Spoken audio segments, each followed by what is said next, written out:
Hey folks, James here. Welcome back to AAA Farms. This is going to be a very quick video just because I'm running out of daylight. The camera does not do justice to how dark it is because it kind of looks like daytime. At least what I'm seeing on the camera. Anyways, what we're going to be doing today, the fan in my outside unit went out, so I just got the new one in. We're going to try to hurry up and change all that out before it gets too dark. Basically, the way I notice the fan, I can hear the bearings in it going out. I can hear it grinding as it tries to spin or as it spins. And after running for a period of time, once those bearings start to heat up and expand, it actually locks the fan motor up. So very quickly, I'm going to kill the breaker here. It's a 8mm socket to get all the screws and all that off. And we're going to get after it. So in our breaker box here, let's see, what do we got? Breaker box. Air conditioner, we got that turned off. That way we know we don't electrocute ourselves here in a minute. So a couple things, what is it, 1, 2, 3, 4 screws that hold the shroud on. We got to take those off, and once you get this completely out, you'll do under these bolts to get the fan off. And then it's 1, 2, and then 2 more on the other, I think, or I might be able to leave these on. I don't know if they got to come off. But you got to take this cover off so you can get to the wires and everything for this. Very quickly, I'm going to remove all the screws from the shroud here. We already got the power keyed, so we shouldn't have to worry about this thing coming on.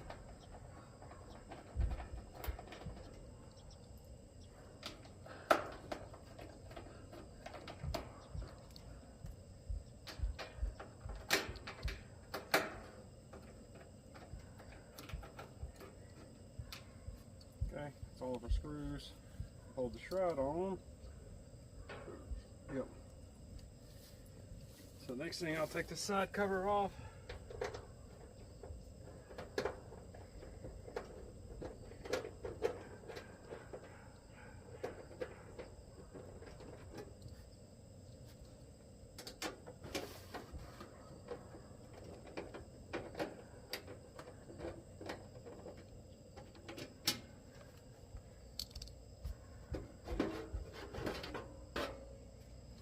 Okay. So, take y'all in here real quick. So, this is your capacitor. All your fan wires are going to come out of this pipe right there to that hole. Basically, we'll have to snip tie that zip tie off, and then we'll figure out, we're going to take a picture of the capacitor so we can see where all the different cables are plugged up. And then we'll pull all those off, and when we pull the shroud out, we'll pull all those wires out with it. Make sure you take a picture of this part so you know you put everything back where it goes.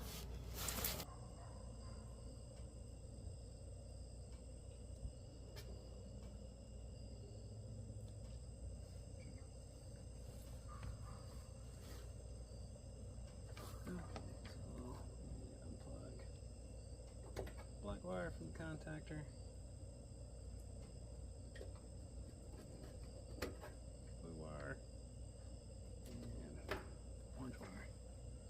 So there's a black, blue, and orange. The black goes to the contactor, the blue and orange go to the capacitor. And we just got to pull this up very carefully. Try to get this all out without dropping anything.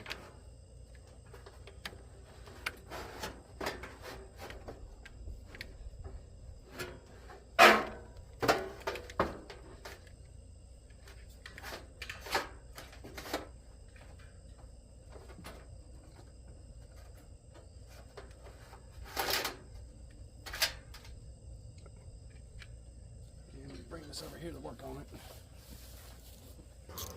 Okay, on this side, this is going to end up being 9mm. Okay.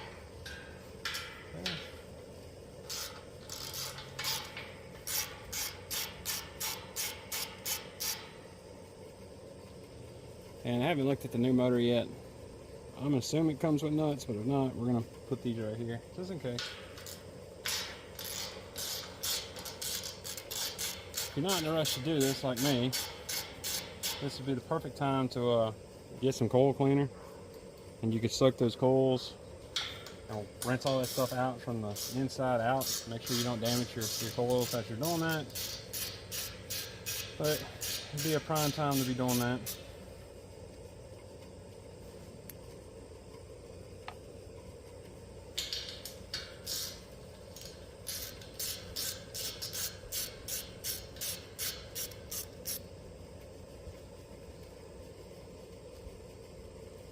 Okay, so the shroud should be free. Go.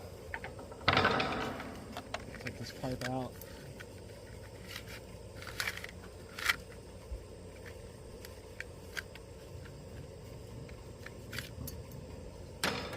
And the last thing we got to do is take the pipe off. Okay, so 5/16. See if we can get this thing freed up anyways.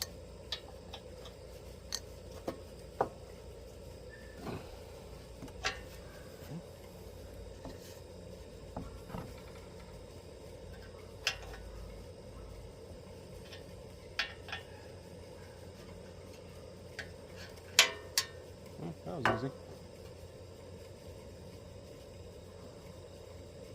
Yeah, it's getting locked up. I can feel it getting locked up right there.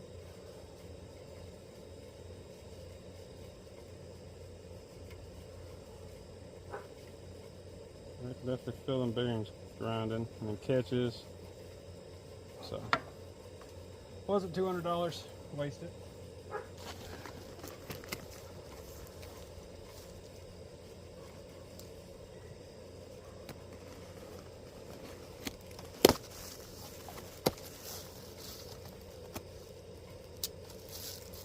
So I got a direct replacement for mine, so this should be a straight drop-in done deal.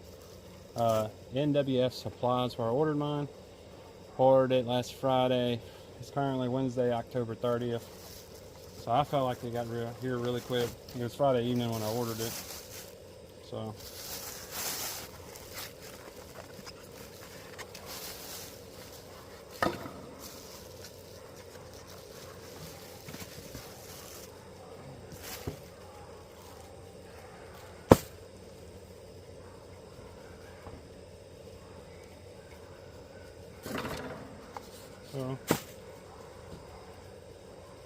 do a side-by-side comparison real quick. And you can see that they it says this little red deal on here. I don't know if that needs to come off or not. Don't feel like it does come off, so we're gonna leave it. But we got a red, blue, black, red, blue, black, and same size and everything, so should be good to go. Alright, there's a flat edge on this. That's where this bolt's going to line up to.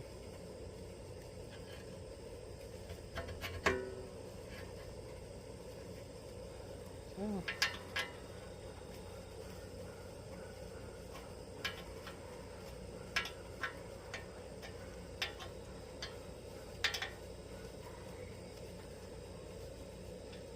there we go. Now we put the shroud back on.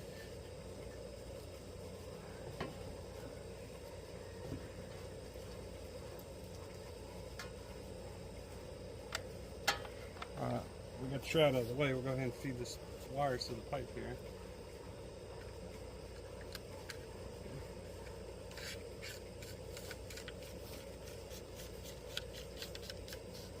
Okay.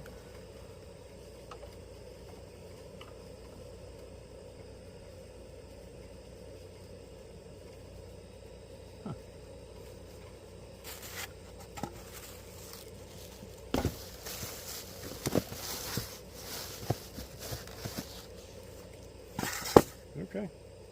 Did not come with new nuts, so good thing we kept those.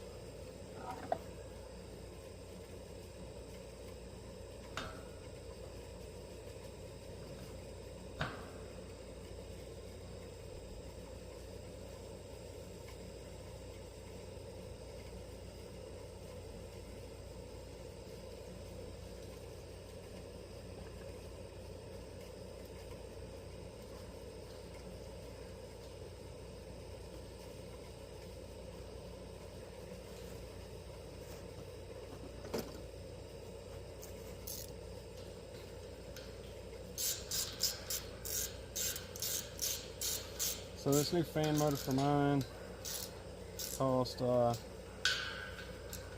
think it's around $200. So if you were to hire somebody to do this, you're looking at $200 in parts, and pretty easy to say double that, and that's going to be how much the labor's going to cost.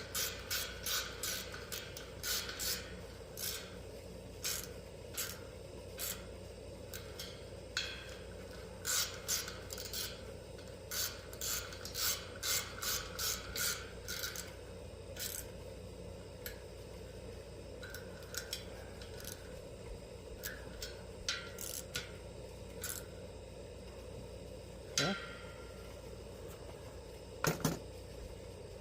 So next thing to do is carry this back over and we'll slide it in. Okay, so we want to make sure our wires are oriented correctly.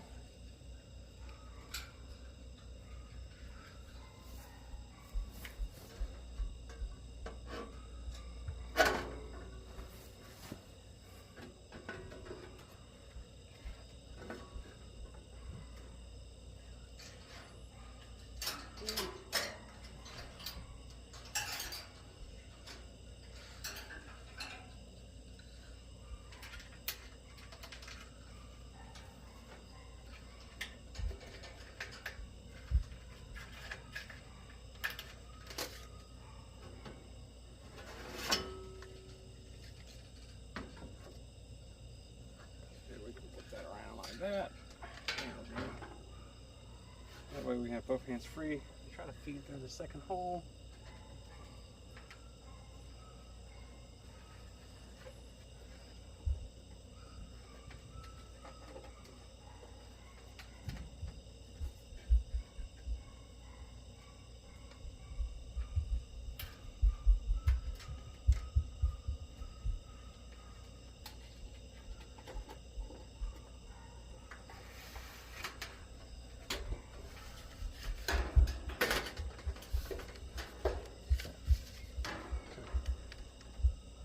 Get everything fed through.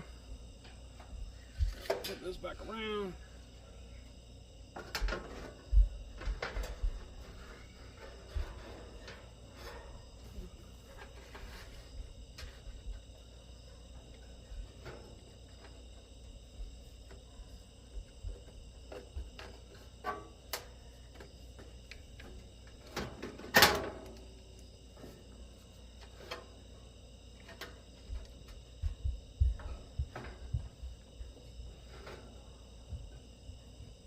Okay. Put all our screws back in.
Okay.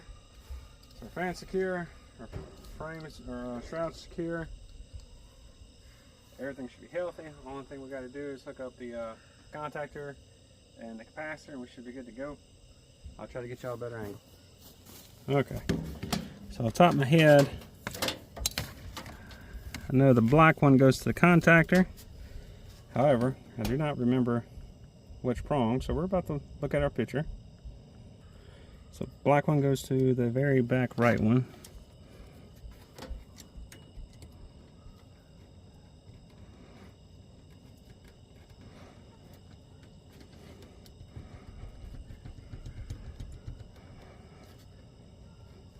Okay. And then let's see what we got, blue and red. get a different picture. Okay, so it looks like the red one goes over here, and the blue one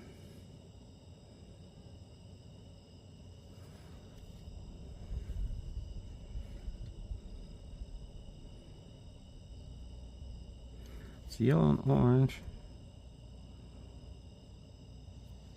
Yeah, yellow and orange go to the same one, and it looks like the blue one goes to the one to the right.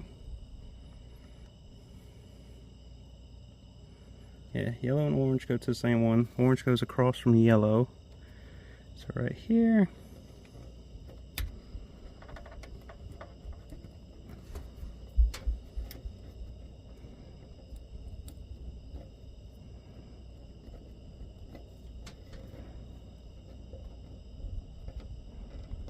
Okay.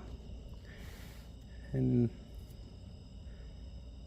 trying to quadruple check everything. You do not want to hook this up wrong.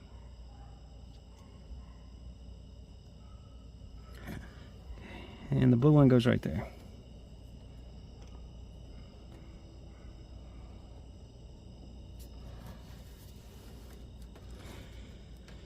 So, if your fan ever stops working, it could be this capacitor is bad too. I'm pretty sure mine's the bearing, especially after taking it out and messing with it, because you can tell that it's hanging up. So it's seated all the way down. Appears to be so, appears to be so, and so. So I'm gonna double check my picture, make sure everything's right. So yellow and orange should share. Yellow, orange. We didn't mess with red, we didn't mess with yellow. And then blue is to the right of orange, right there. Okay. So I need to get a zip tie because you need to clean all this stuff up. But first, I'm gonna go turn it on, see what happens. We'll turn the breaker on first and see if this thing comes on. I'll bring y'all up. So hopefully you can see the fan running. Everything's secure. We got the wires ran. Okay, everything plugged up. Everything's plugged up right, according to our pictures. The only thing really left to do is zip tie and put the shroud on. But before we get that far, let's try turning it on. I'm gonna turn the breaker outside on first, and then I'll go turn the actual AC on.